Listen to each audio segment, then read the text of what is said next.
Bueno, este año se ha iniciado tema nuevo y básicamente estar en los planes de Dios, ¿verdad? A veces uno puede hacer muchísimos planes y sin embargo no son los planes de Dios, pueden ser los planes de uno. Entonces, lo que vamos a estar viendo el día de hoy es precisamente la razón de nuestra existencia.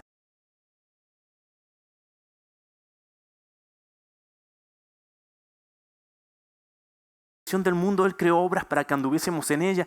El Señor va hablando de que ahí en el vientre de nuestra madre nos fue entretejiendo. El Señor va hablando de que Él nos miró, nuestros ojos lo vieron a Él, ahí en el interior de nuestras madres. Entonces, todo pasó. El Señor te permitió vivir ciertas cosas en tu vida y dice que todas las cosas nos ayudan a bien, ¿verdad? Pero no son todas las cosas que están en este momento, sino también las cosas que han pasado. Los problemas que has tenido, las dificultades, el hecho de las bendiciones que has tenido, las capacitaciones, tus estudios, todo ayudan para bien. ¿Para qué? Para darle razón a nuestra existencia precisamente. Por eso dice la palabra de Dios en Romanos 11:36, porque de Él y por Él y para Él, ¿qué pasa? Son todas las cosas. Todo le pertenece a Él. Déjeme ver.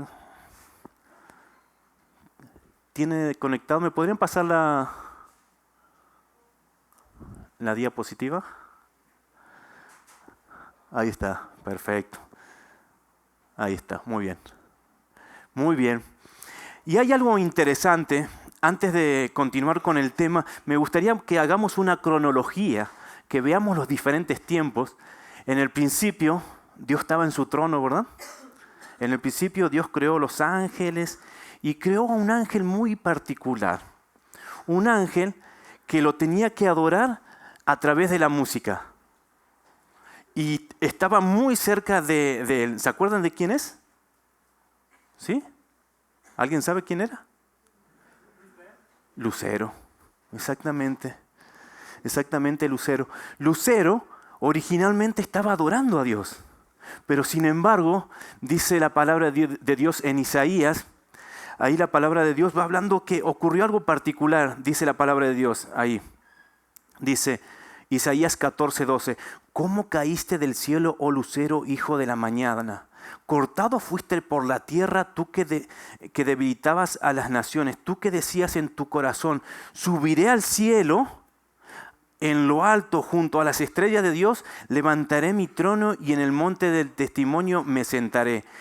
A los lados del norte, sobre las alturas de las nubes, subiré y seré semejante al Altísimo. Y dice que fue derribado. Y ahí se concibió por primera vez el pecado. ¿Dios creó el pecado?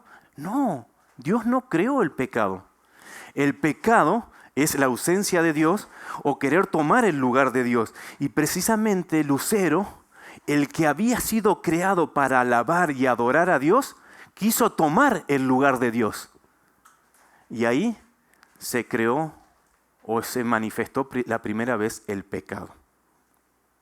Entonces, eso es lo que ocurrió originalmente.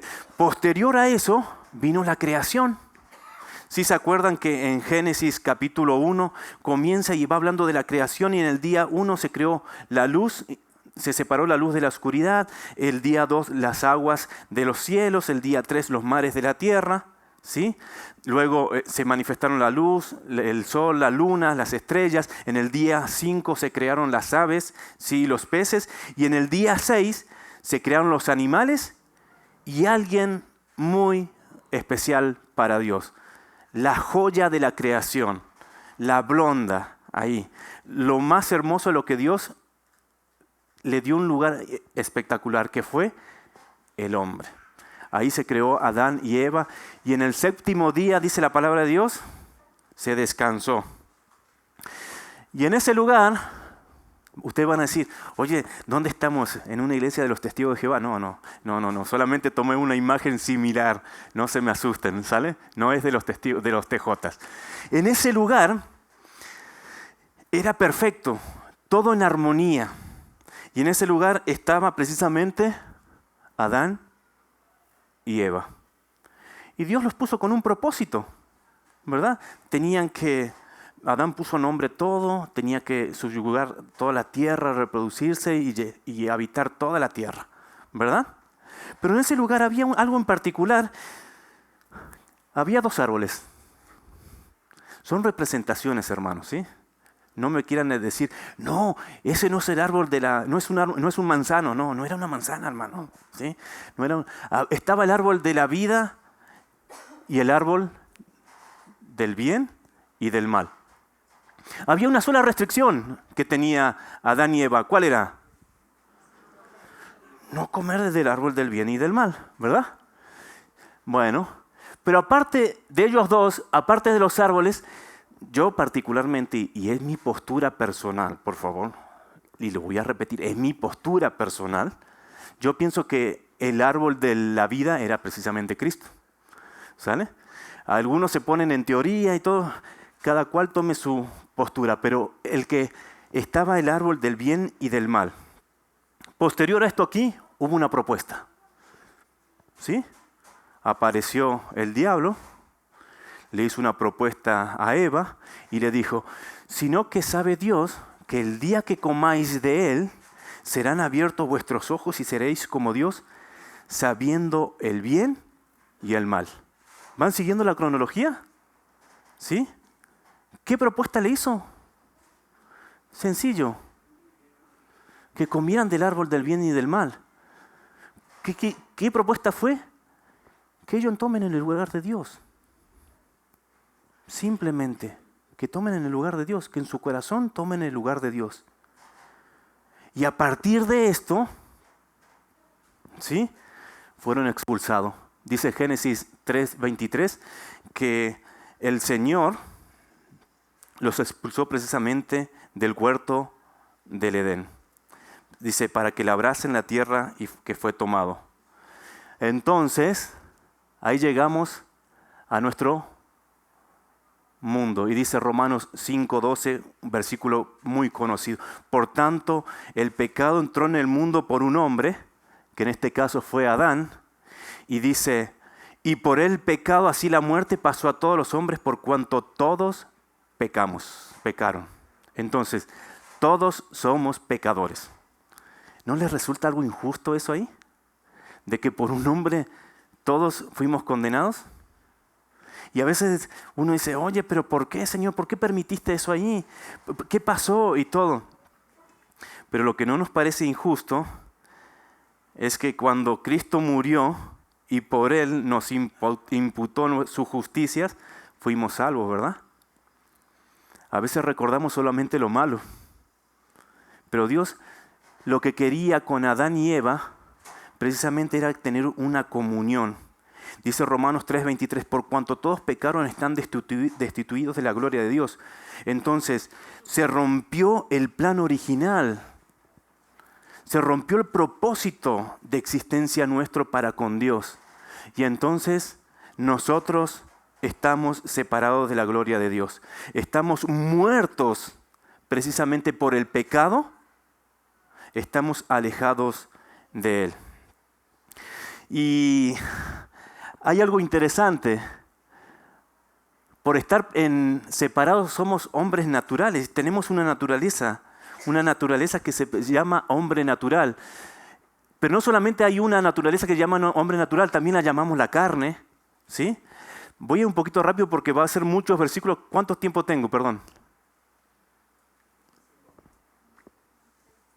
Ok, 25 minutos. Ok, entonces, sí, es muy largo. Tenemos al hombre natural, ¿sí? Así lo llama la Biblia en 1 Corintios 2:14. Tenemos a la carne, que lo denomina lo mismo en Juan 3:6, en Romanos 13. El viejo hombre se nombra en Efesios, en Colosenses, en Romanos. Y este hombre natural, hay 3 cosas que no puede hacer. ¿Sí? Dice, no puede obedecer a Dios. ¿Por qué? Porque está enemistado con Dios. Eso lo encontramos en Romanos. La otra cosa que no puede hacer es, dice la palabra de Dios, que no puede complacer a Dios. Y esto es interesante, ¿sabes por qué? Porque cuando el hombre pecó en el huerto, dice que fueron abiertos los ojos y dice de que entendió qué era el bien y qué era el mal. Esto significa que el hombre natural puede hacer cosas buenas, ¿o no? Sí, totalmente. Así como puede hacer cosas malas, también puede hacer cosas buenas. Pero para Dios, las obras esas son como trapo de inmundicia. ¿Por qué? Porque está haciendo en el nombre natural.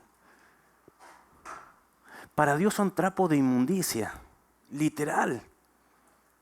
Por eso, si otra de las cosas, ahorita lo vamos a ver, no puede comprender a Dios. El hombre natural no puede comprender a Dios. ¿Por qué? Porque lo espiritual se acomoda a lo espiritual y lo natural se acomoda a lo natural. Y a veces pensamos que hay gente espiritual, pero está haciendo obras buenas que en realidad son trapos de inmundicia. Lo que sí tenemos que tener muy en cuenta, dice en 1 Corintios 2:14, pero el hombre natural no percibe las cosas que son del Espíritu, porque para él son locura y no las puede entender porque se han de discernir espiritualmente.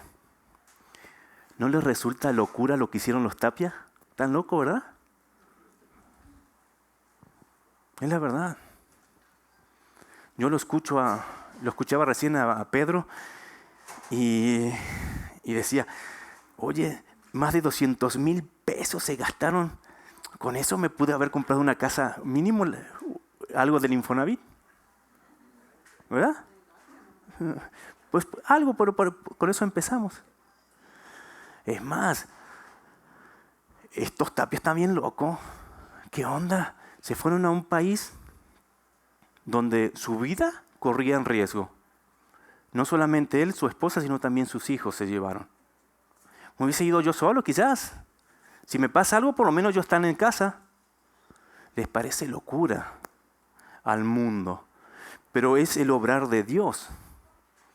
Tenemos ejemplos en la palabra de Dios donde un David, un chamaquito, un adolescente, agarró una onda y mató a un gigante. Oye, yo por ejemplo mido 1,83 m. Imagínate una persona de 2 metros y que midas 1,60 m. ¿Tú lo enfrentarías? Son locuras.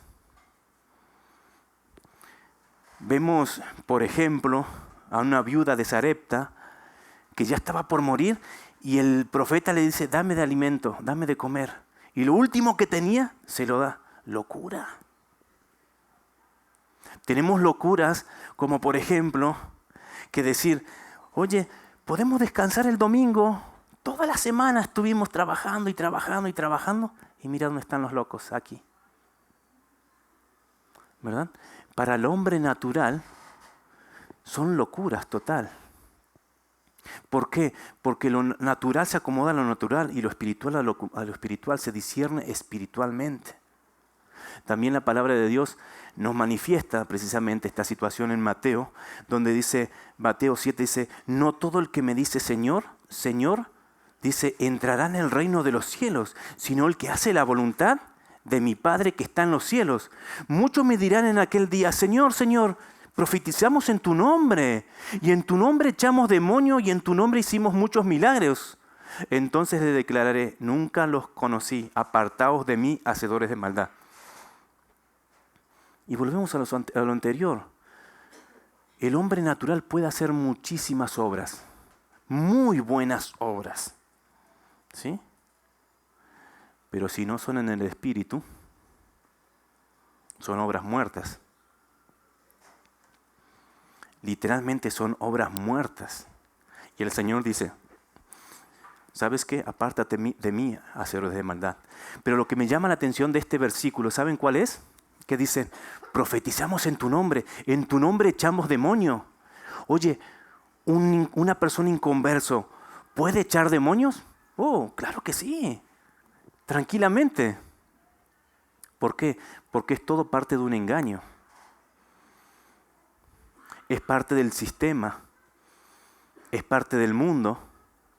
Si uno como hombre, siendo inconverso, dice, no, es que estamos sacándole el demonio a esta mujer, pues ¿sabe qué? La gente va a ver eso y va a creer en una religión, no en Cristo.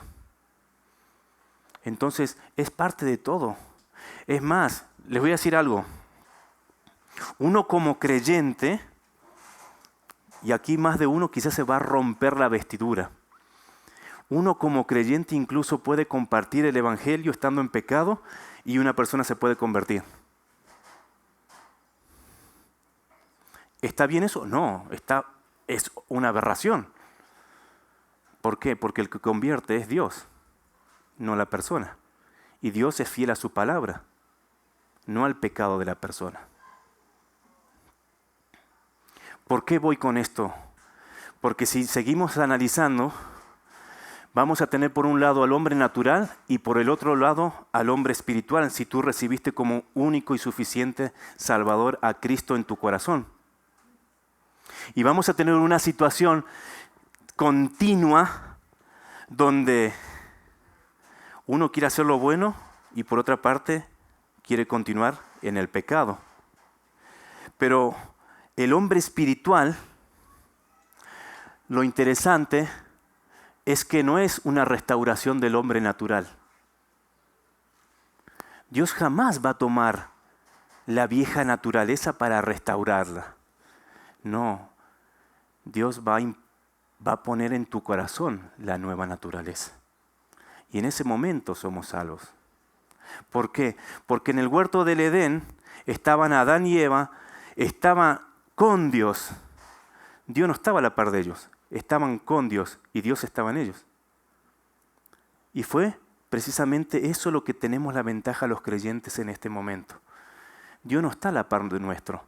No está a la par como estaba con Moisés en el Antiguo Testamento o como Elías, que estaban por momentos. No, Dios nos da una nueva naturaleza, no restaura la antigua. Dios pone su naturaleza en nosotros. Y eso es lo que tenemos que tener y tener muy en claro. Tenemos dos naturalezas, la pecaminosa o la natural y la espiritual. Dios no restaura. También el hombre espiritual tiene otra característica. Dice, cuando compartimos el evangelio, no compartimos un mensaje. Y usted me dice, ¿el mensaje de salvación, entonces qué es? Bueno, gracias. No es solamente un mensaje.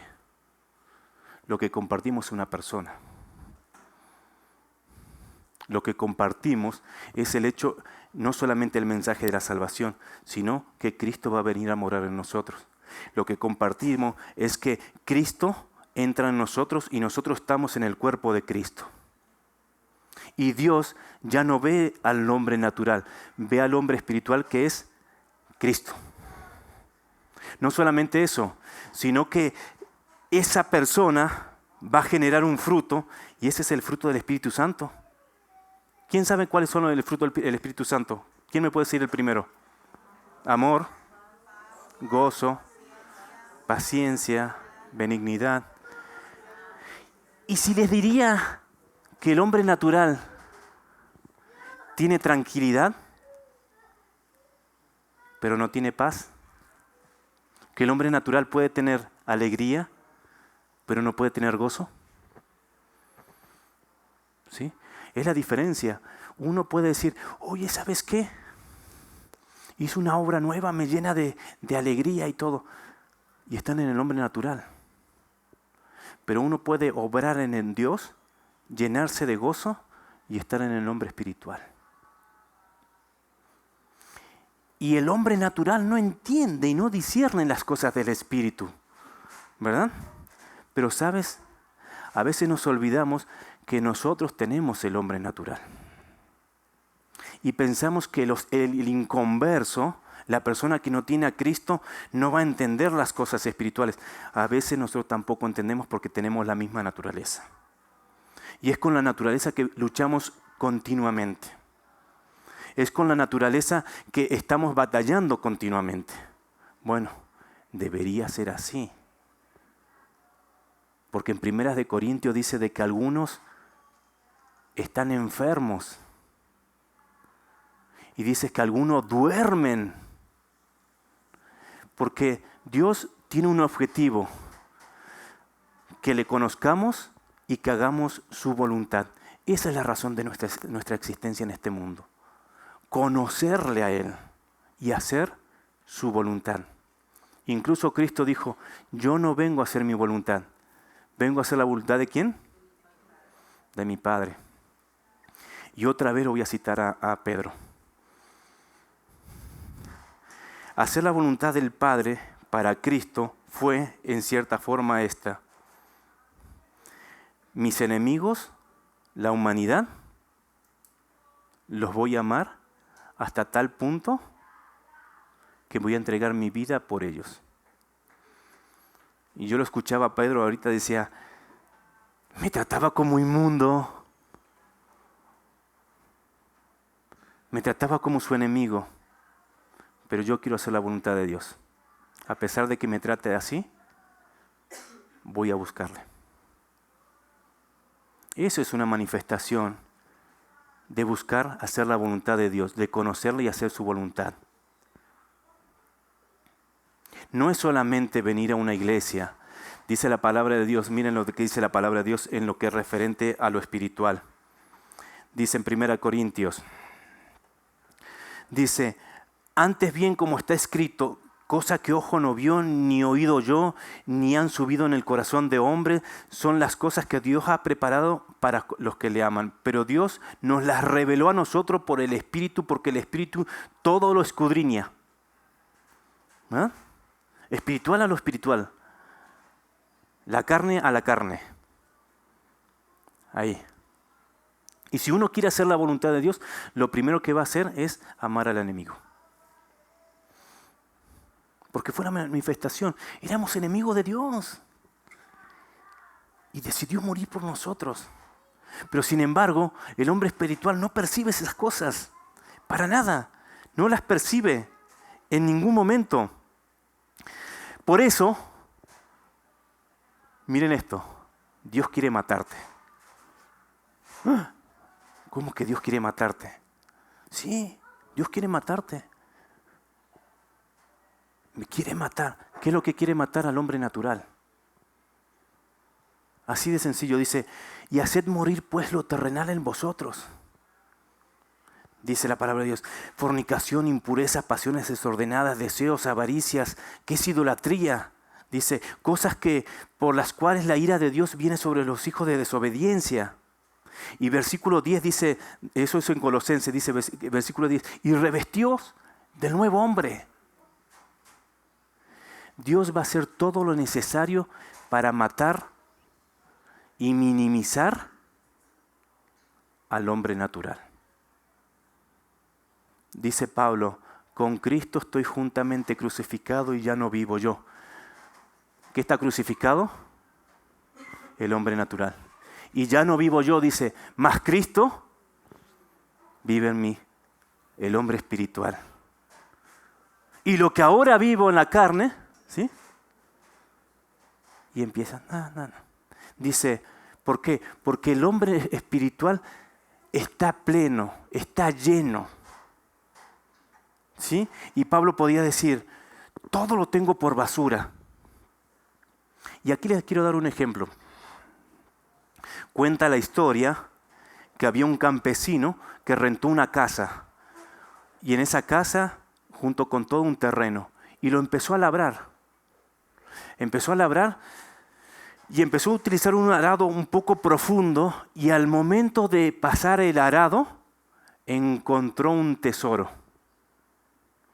Pero ese campo no le pertenecía a él, porque lo estaba rentando. Entonces, ¿qué es lo que hizo él?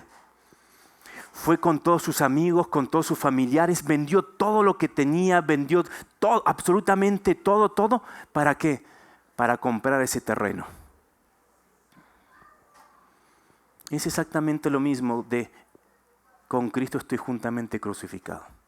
¿Qué es lo que hizo este hombre? Por lo más valioso, vendió todo. Y a veces es necesario echar toda la carne al asador, como decimos los argentinos, para disfrutar del verdadero tesoro. Y el verdadero tesoro es conocer y hacer la voluntad de Dios.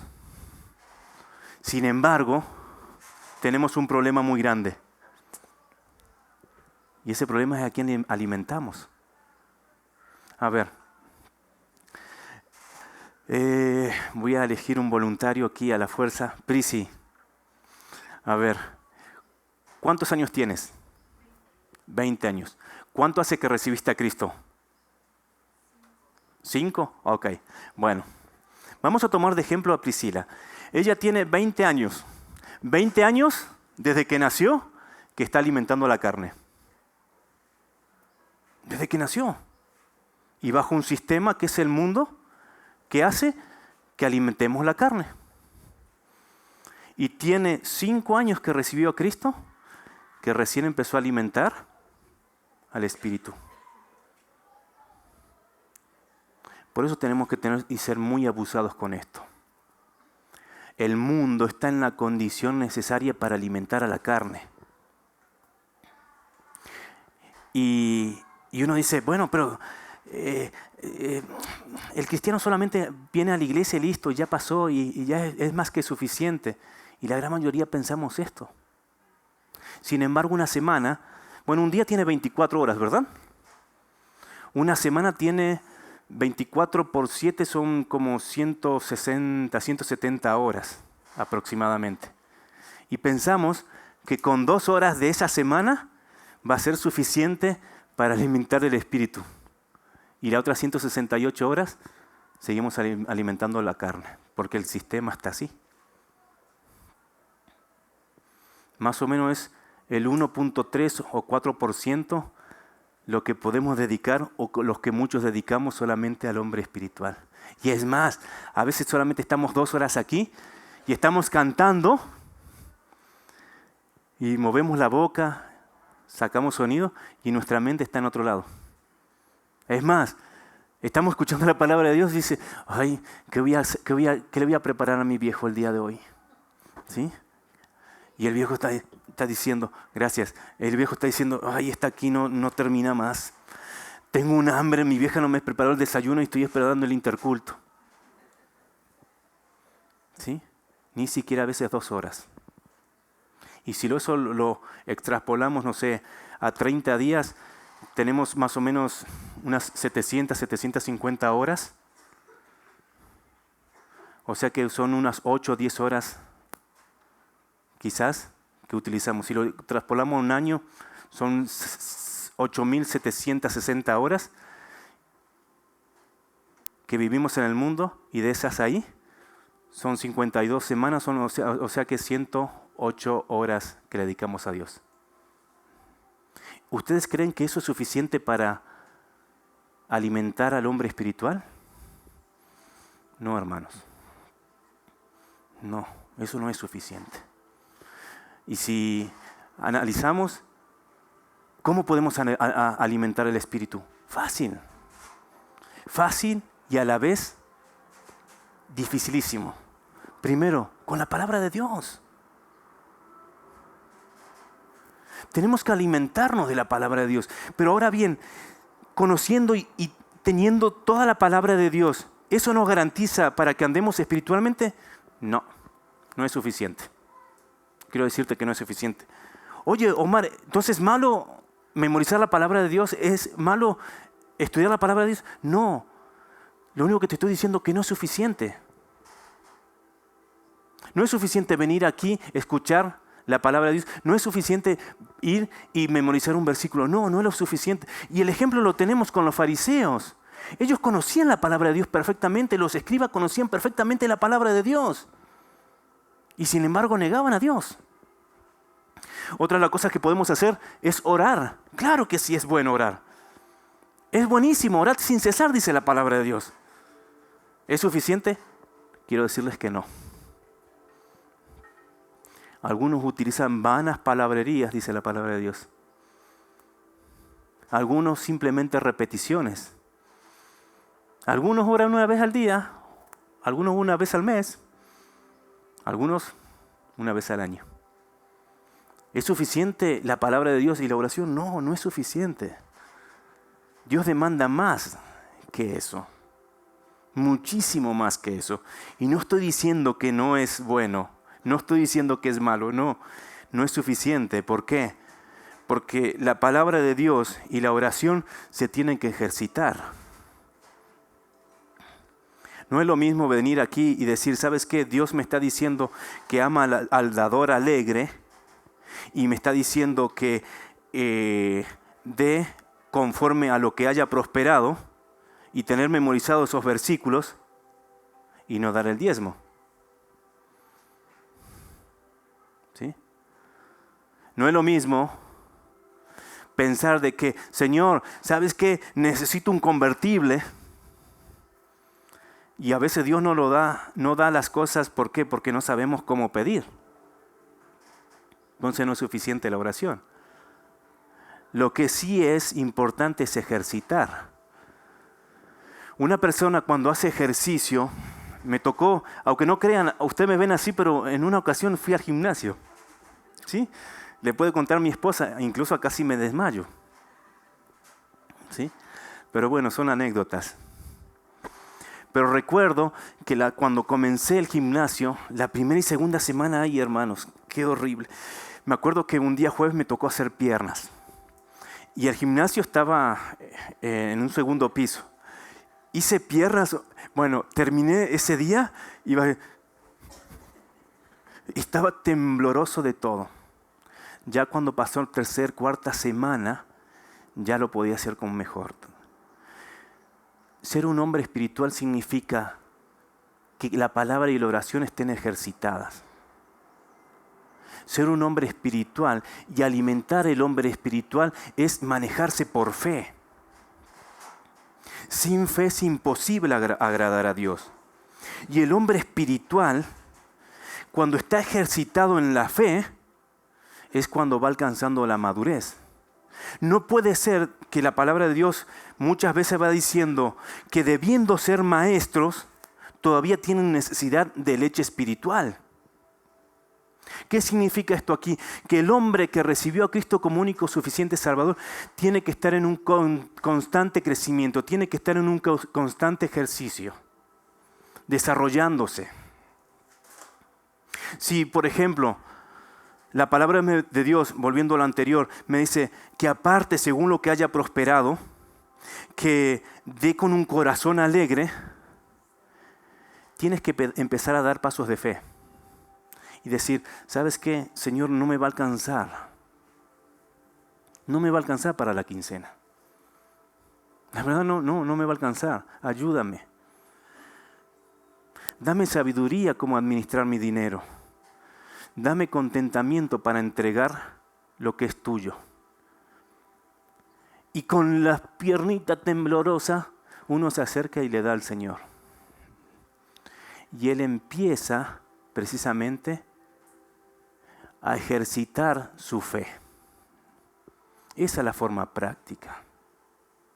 Es cuando precisamente tienes que tomar una decisión entre quizás delatar, porque a veces va a pasar, o no hacer lo que el mundo está pidiendo, y no, pero me cuesta y no va a ser mi sustento. No, tienes que empezar a dar pasos de fe. No, Señor, ¿sabes qué? Tu palabra me dice que guarde mi corazón para no pecar contra ti.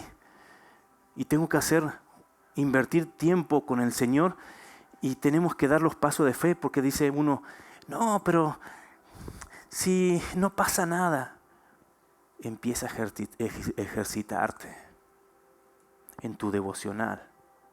Pero Señor, si no entiendo las cosas, da un paso de fe. Dios te está demandando eso. Y si tienes falta de sabiduría, dice, pídasela a Él, que Él da abundantemente y sin reproche. Muchas veces va a ocurrir de que vas a tener que tomar decisiones mucho más grandes, pero si no te alimentaste primeramente y no invertiste tiempo con Dios, no vas a tener la sabiduría necesaria. Lo importante es ejercitar la fe. muchas veces, incluso nosotros mismos nos limitamos. Me acuerdo el caso de Josué. ¿Sabes cuál fue una de las promesas que Dios le dio a Josué? Que todo lo que sus pies pisara, ¿qué iba a hacer? Iba a ser suyo. Y a veces nosotros no crecemos espiritualmente porque no damos los pasos necesarios, ejerciendo la fe. Y así uno empieza a crecer espiritualmente.